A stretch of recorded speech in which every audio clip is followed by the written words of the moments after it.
As president of the Trinidad and Tobago Veterinary Association, Dr. Curtis Padilla speaks not just for himself, but also for vets around the country. He tells C News that in recent times, the demand for high-priced lapdogs has exploded. And like the dog's cuteness, their cost knows almost no bounds. On the average, you may be paying $10,000 to $20,000 for one of these dogs.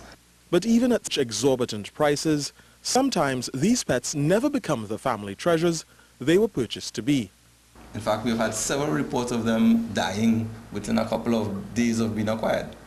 The sudden death of reputedly high pedigree dogs just days or weeks after their purchase is cause for concern. But what really sets the alarm bells off is why these dogs are dying of unknown diseases or foreign strains of diseases thought to be well managed within the local canine population.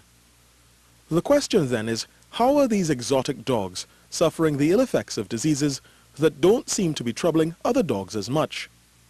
The answer is in where the dogs come from and how they get into the country. C News spoke with a man with years of experience in dealing with dogs. We agreed to disguise his voice and blur his face to protect his identity and hopefully spare him and his family any backlash. Our source, for convenience sake, we'll call him Ralph. He tells us that many of the so-called toy dogs for sale in TNT are coming into the country illegally. There are several people that bring these dogs in from South America. Posing as a potential puppy purchaser, I went in search of a pricey pooch. My travels led me to Chagonas and to the home of a man who, in several kennels at the back of his house, kept puppies for resale. The man who supplied me with the videos, a promotional tool, readily admitted that the pups, ranging in age from a couple of weeks to 4 or 5 months old, were both unregistered and freshly imported. Pictured here are huskies, pugs, and mini poodles, all for sale for thousands of dollars, several of them recently brought into the country. You can hear our seller speaking off camera in Spanish to a worker caring for some dogs. Sí. Hoy un día de fiesta.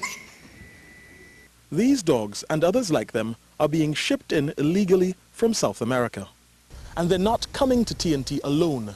They're coming in with shipments of drugs and guns, which makes tackling this problem particularly precarious. The same transport that is used to bring these dogs are the same transport that brings in more illegal high-grade stuff.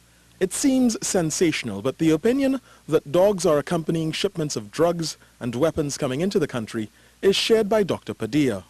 He says he's heard stories and seen the evidence of puppies washed ashore when would-be smugglers ditch their cargo to escape being caught. Our borders should not be so porous that we allow these animals to come in here unregistered and literally have not been given any sort of veterinary care before.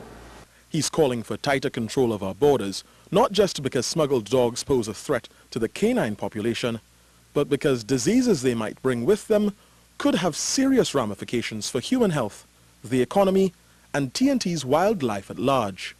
Jonathan Chase, C News.